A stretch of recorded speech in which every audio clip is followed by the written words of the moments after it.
I have been a probate attorney in Charleston for 35 years, and I have seen every kind of family drama you can imagine. Usually it's loud, messy, and predictable. But the reading of Eleanor Vance's will, that was quiet, terrifyingly quiet. Eleanor was 92. To the public, she was the sweet, white-haired matriarch of a massive textile empire. She baked cookies for the staff, remembered everyone's birthdays, and always seemed a little confused, or so her family thought. The conference room was packed. Her son, Richard, was checking his watch every 30 seconds.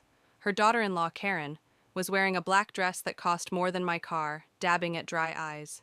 And her grandson, Kyle? He was already browsing listings for sports cars on his phone. They were buzzing, waiting for their millions. I cleared my throat and opened the envelope Eleanor had sealed with red wax. "My dearest family," I began, reading her neat cursive handwriting. "If you are hearing this, I have finally gone to join your father, and since I am dead, I can finally stop being polite." The room went still. Richard stopped checking his watch. "Let's start with you, Richard. You thought I didn't know about the power of attorney papers you tried to get me to sign last Christmas, while I was high on pain medication after my hip surgery. You told the board I was losing my mind. I wasn't. I was just disappointed. You get the lake house, but only because the foundation is cracking, and it will cost you $4 million to fix it. Enjoy the view." Richard's jaw dropped. I continued. To Karen, "Oh, bless your heart. You spent 20 years pretending to like my cooking, and 20 years making fun of my tacky southern taste behind my back. I know you were the one who accidentally donated my vintage fur coats to Goodwill. I bought them back the next day. You get nothing, absolutely nothing. But I did leave a donation in your name to the etiquette school you clearly never attended." Karen gasped, looking like she'd been slapped. Kyle chuckled until I said his name. "And my darling grandson, Kyle. You thought I was asleep when you stole cash from my purse every Sunday. You thought I didn't notice when you pawned my silver tea set.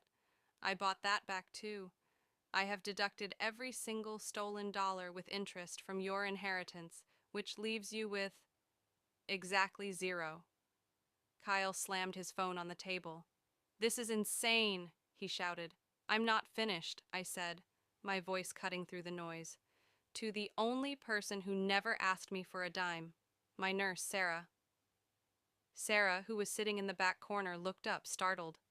She had been holding Eleanor's hand when she passed. "Sarah, you listened to my stories when everyone else checked their phones. You made sure I was comfortable, dignified, and loved. You didn't know who I really was or what I was worth. You just cared.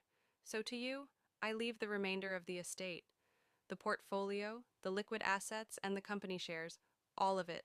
Total value, roughly $750 million. The silence that followed was heavy enough to crush a truck.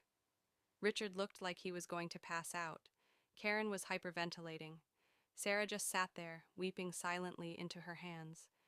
Eleanor had one last line. "To my family, I hope you learn that character is the